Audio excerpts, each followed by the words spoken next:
tuned in to the 49ers Rush podcast, and here is your host, John Chapman.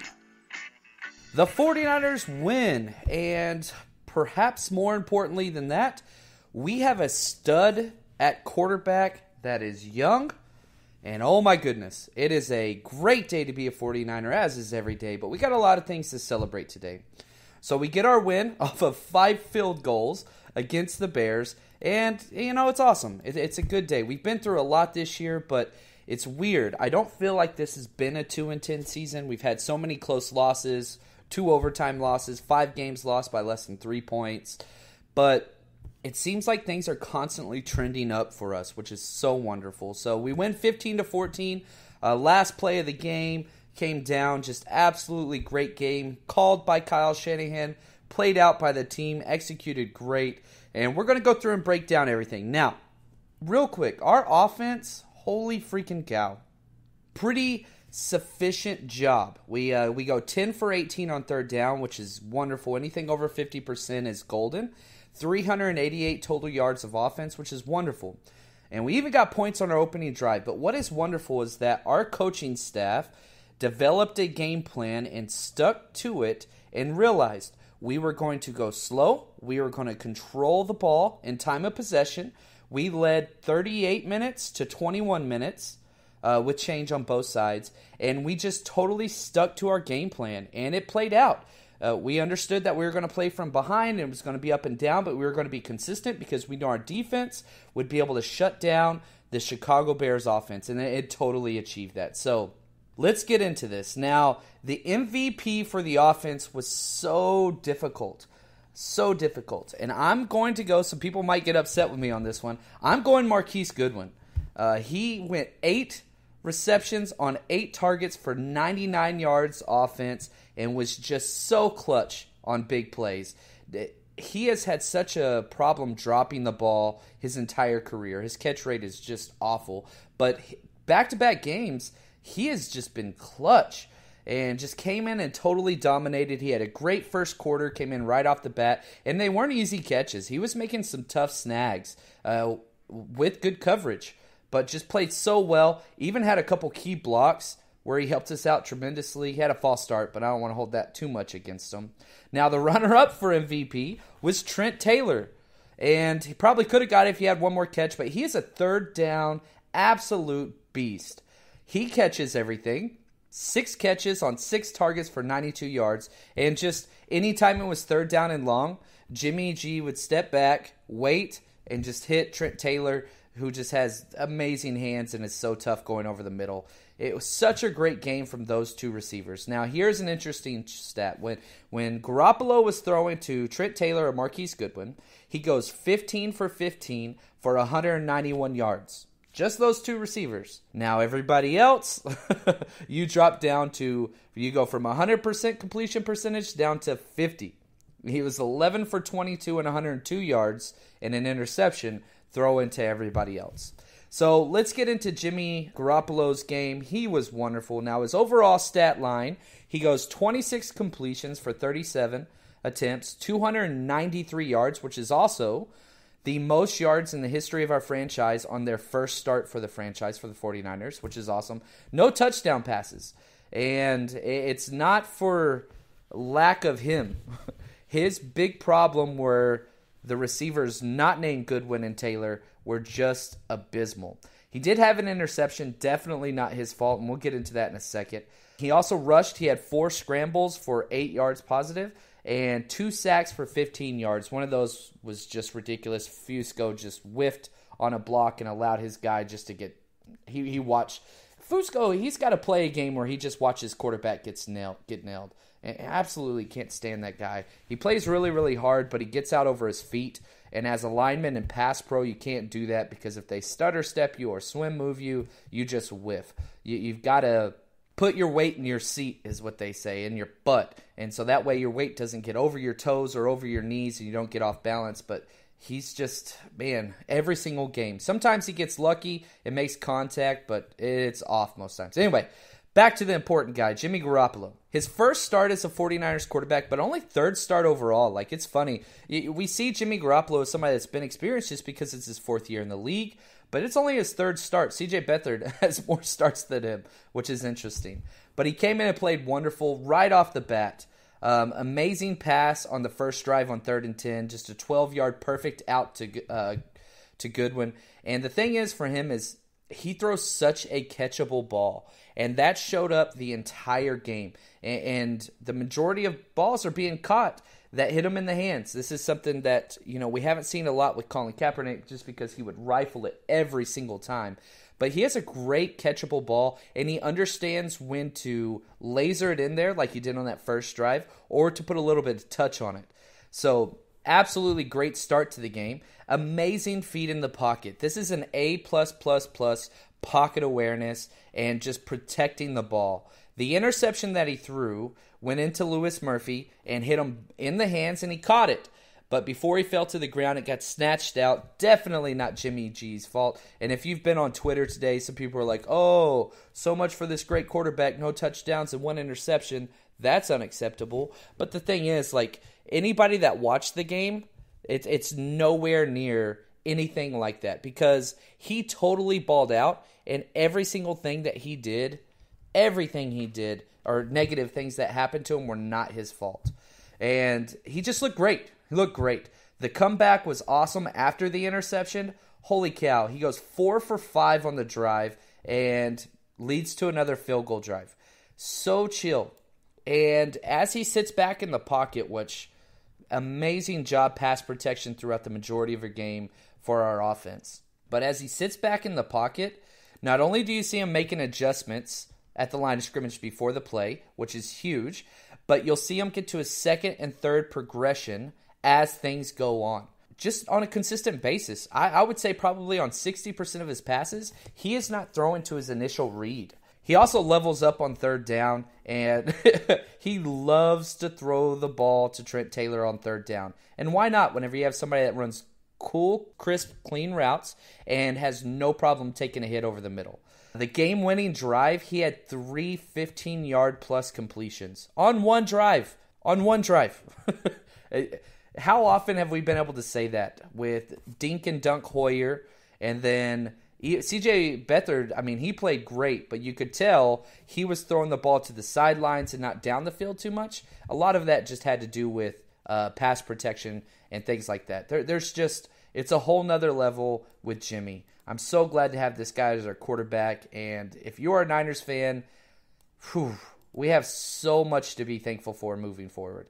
Because, man, it's hard not to jump to too many conclusions the day of a game, and I want to, but I'm going to back off. So let's go back to earth, and let's talk about Carlos Hyde. I think this was probably Carlos Hyde's one of his worst games as a running back, carrying the ball, rushing-wise. But the best blitz pickup I have ever seen, I'm talking Frank Gore level throughout this entire game. He balled out picking up the blitz. But rushing, there were a lot of errors. He finished with 17 rushes for 54 yards, which isn't terrible. But there was a lot left on this one. He had 3 receptions for 12 yards on 5 targets. He had 2 drop passes. Again, this is something that's starting to pick up with him. And it's just him taking his eyes off the ball. It's concentration drops. And we even saw it on a toss. There was a toss play on the very first drive where he took his eyes off the ball, bobbled it, then went back to secure it, and then ended up losing yards. He lost 7 yards on 1st down. You can't do that.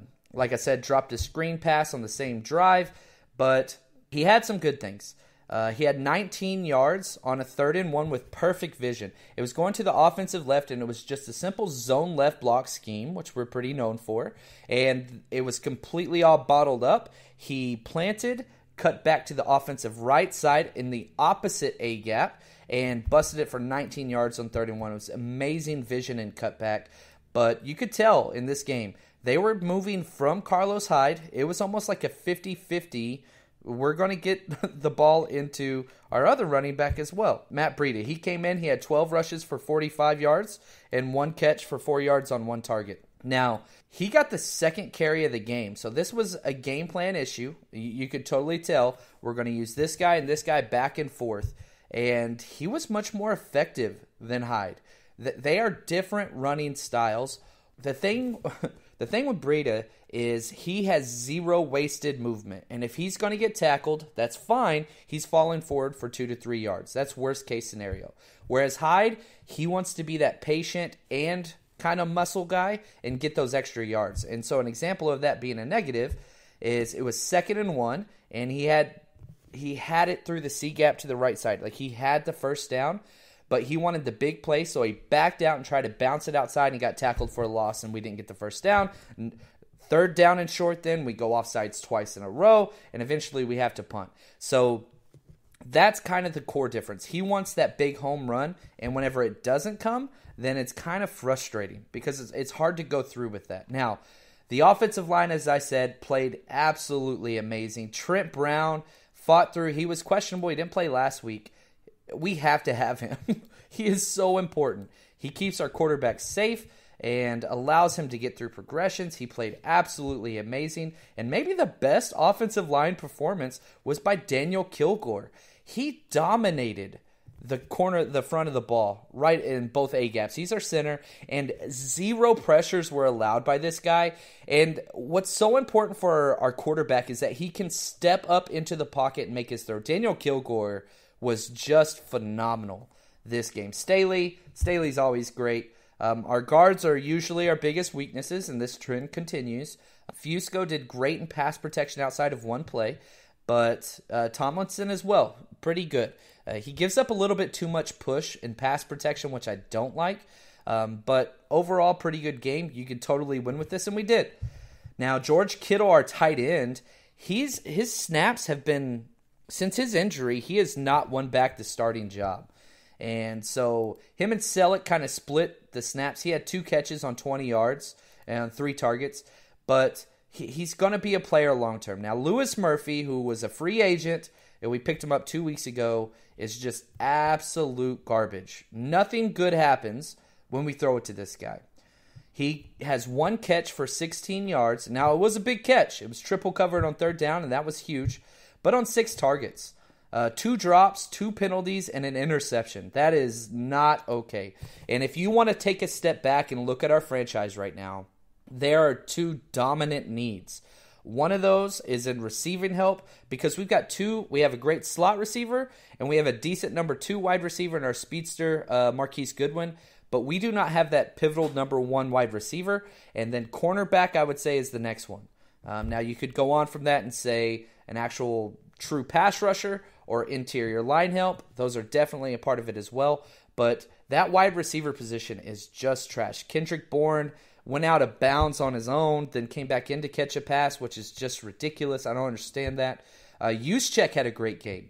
He goes 3 for 20, 3 catches for 20 yards on 3 targets, and this game was his "this is why we pay you $5 million" game, because he dominated in the run game by setting up blocks. There was one outside toss play where he took out the knees of the defensive end and continued to roll so much that he took out another guy's knees.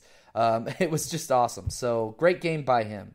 So offensively, they did just enough to stay with what the entire coaching game plan was, and that was just slow, methodical, and just get points when you can. It's like they went into this game saying, look, they're not going to score 20 points on us, so all we have to do is get close to 20 points and we get a win. Now, it turns out all it took was 15 points, but, I mean, it was just perfect. We scored every single quarter, and it was just all field goals. 3 points first quarter, 6 points second quarter, 3 points third quarter, and then that final drive, 3 points to win the game. Now let's jump over to defense. Man, holy freaking cow.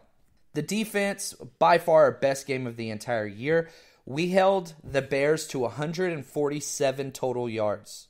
They had less than 100 yards total offense in the first half and second half, so combined for 147. They only had 8 first downs. That's it. 8 first downs is not a winning effort. It's not even close. Now, there's nobody that really stood out. This was perfect team defense. But if I'm giving anybody the MVP, it's Reuben Foster. He brought the attitude. He had 7 solo tackles. He was just announced Defensive Rookie of the Month, which is awesome. But he just completely makes the entire team better. And it seems like anytime we're in a lull, he makes a big play that gets all of the energy level up. And one of the key plays of the entire game. So first off, sorry, let me backtrack. The second drive, he made 3 straight tackles on first, second, and third down, and then they had to punt the ball. Now, after that, what happened was it's 3rd and 10, and Trubisky scrambles, and he's going for the first down, and it's looking like he's going to get it. And Reuben Foster fights across the face of a wide receiver that's trying to block him and just swings his arm at his legs and tackles him a foot short of the first down, which means the Bears are going to have to punt. And then it gets even better. John Fox, the terrible coach of the Chicago Bears, challenges it, loses the challenge, loses a timeout, and they punt the ball. This was huge because if they would have got this first down, they probably would have been in field goal range and would have kicked a field goal. That changes the landscape of the entire game. Now you're talking 17 points in the first half instead of 14. Just absolute great game as Reuben Foster. He is turning out to be, if we would have took him at the 3rd pick, we would be so happy right now. Now, Solomon Thomas, on the other hand, he only got 1 tackle. And I think we're playing him out of position. We continue to play him in that right defensive end spot, and we kick him inside sometimes on 3rd downs. He's not an outside guy. He's just not. We hoped that he could play that, and I know he did it some at Stanford, but it's just not translating. We have another example of him breaking through the backfield and getting a clean shot on the quarterback and just completely missing. He doesn't break down. He runs full speed like a bull and gets his hands on him, but Mitch Trubisky scrambles away and gets an additional 4 plus yards on the play. Like, he's got 2 sacks on the season. Not saying he's a bust. I don't believe that. I think that he's going to be a quality player, but he's in the wrong spot, and he has definitely not lived up to that number 3 pick. Absolutely not lived up to that number 3 pick. He's got to step it up. Also, probably worst game I've ever seen from DeForest Buckner. And whenever I say that, that doesn't mean it's a worst game. He had 1 tackle. He didn't have any pressures. He had 1 pressure, but it was on a penalty, and so that play got taken away. But just not a great game. Eric Reed played well, but very quiet. He had 4 tackles, 1 tackle for loss. Absolutely blew up a screen for -5 yards. It was amazing. He read the play perfectly, undercut the offensive lineman that was trying to block him, and just exploded the play in the backfield. It was awesome. Probably runner-up for player of the game on the defensive side, and that's Adrian Colbert. We get our safety back, our 7th-round pick still, out of the University of Miami, transferred from the University of Texas before that. He is an all-out playmaker. He only had 3 tackles, but all 3 of them were bone-crushing, energetic hits that just silenced the offense. He's a player, and the passion that guy is up with is just wonderful. So absolutely glad to have him back. He had thumb surgery and he seemed to be okay. He was out there playing well. Ahkello Witherspoon, man, they were so scared of this guy. They stayed away from him completely. They didn't target him at all. He had 1 play that went against him, and he just got beat on a slant. And this was one of those plays. He gets beat on a slant, and Colbert comes in and just lights him up. I think it was Kendall Wright, the receiver. But the idea is this. Teams are starting to watch film, and they're saying, all right, Ahkello is not the weakness in the passing game. Now, let's go to the weakness in the passing game. We have 2 corners get hurt on the same drive. Dante Johnson goes out and Kerwin Williams goes out in about 5 plays. Now, as soon as both of them ended up coming back, so they're both okay. But as soon as those guys go out, we give up a touchdown. Greg Mabin, the rookie free agent, comes in, and they hit him for a touchdown the very first play. Then he gets a penalty later in the game. And that's the thing. Teams like us that aren't stacked, we have major depth concerns. And you add to that the fact that we have 19 players on injured reserve. That doesn't help at all. And so we have a lot of these guys that just do not belong in the NFL and definitely don't belong to be playing. But we have to rely on them. We are a young building team that is constantly moving forward.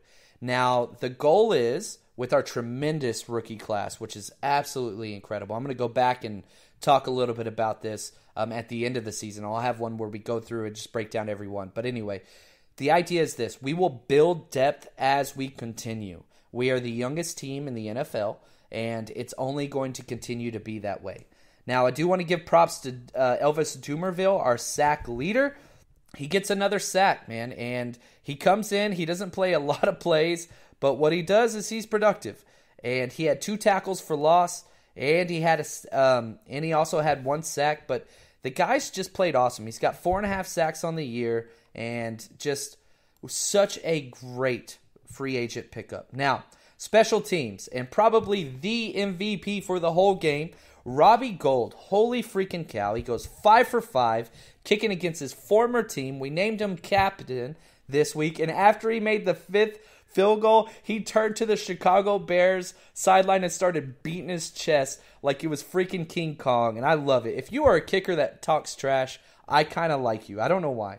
But he goes perfect 5 for 5. He hit 33, 28, 35, 34, and 24. So we weren't asking him to make difficult kicks, but we were very smart. Absolutely wonderful. So hats off to Robbie Gould. You're getting a Christmas card, my friend. Now, we gave up a huge punt return for a touchdown in special teams, which we have been stellar all year, special teams. Kickoff, punts, punt returns, field goals, we've been awesome. This play should have never happened. It was where Tariq Cohen goes back and forth, and the main reason why Adrian Colbert was their gunner on our punt formation right side, and he got totally clipped. He got pushed out of bounds, and then just pushed straight in the back and landed straight on his face. Should have been nullified, but hey, we're the 49ers. We don't get calls. We're a 2-10 team. Anyway, injuries, I talked about the 2 big ones, but they both come back, so they didn't seem too bad at all. It's amazing that we are going through games where we're not losing people. Now, penalties was just awful. We had 8 penalties for 53 yards. They had 4 penalties for 29 yards. Again, we double the team we are playing in penalties. We are tied for 4th most in the entire NFL. That's just going into today. It's going to get worse. Also, interesting note, Kyle Shanahan has won the most challenges of any head coach in the NFL with 5. So he's 5 for 8. Hey, I'll take that. That's rough. Now our draft order changes. I know some people follow that. With this win and the Giants loss, the Giants are going to keep losing. They're probably, by the time you listen to this, they will fire their head coach, Ben McAdoo. That's just my guess. But we are now in the 3rd slot. So we are the 3rd pick as of now, but it's probably not going to stay that way, especially with the way we're playing. I don't want to be too optimistic right now, but man, there are bright days ahead for the 49er franchise. There are 3 teams behind us with 3 wins, the Colts, Broncos, and Bears, and we will lose that tie. So if we tie them in record as of now based on strength of schedule, we will be behind them. So we would drop to number 6, and then there are 2 teams with 4 wins, the Texans, which the Browns own that pick, and Tampa Bay Bucks. And so the lowest that I could possibly see us go is we're still going to have a top 10 pick. But you're talking anywhere from that 3 to 8 range is kind of going to be where we are. So you can go back to your Mike Singletary days where we had 5 picks in a row in the top 10. That's kind of where we're at right now. And the last major, probably should have led with this. Apologies to Frank Gore. He had 61 yards rushing today, which puts him into 5th place all-time leading rusher. He passes Jerome Bettis and LaDainian Tomlinson for 5th all-time. Absolutely hats off, Frank Gore. You are amazing. I know you're not playing for the 49ers now, but you are in all of our hearts, man. So proud of you.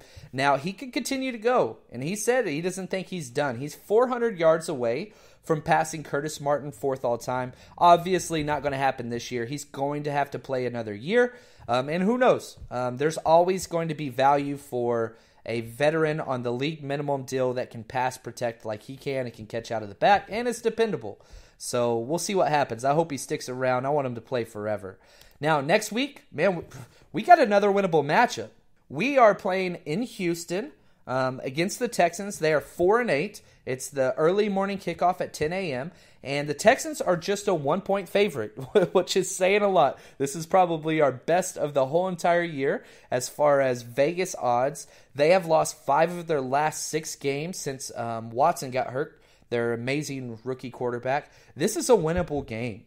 So excited to see what's going to come. It's a great week, and just relish in the fact that you have stars, young rookie stars on your team coming off of a win with a bright future ahead with a wonderful quarterback. So thank you so much for joining me, faithful. You guys have a great week. And if you have any questions or want to hit me up on Twitter, that's JL_Chapman, JL_Chapman. Thanks, guys. Peace.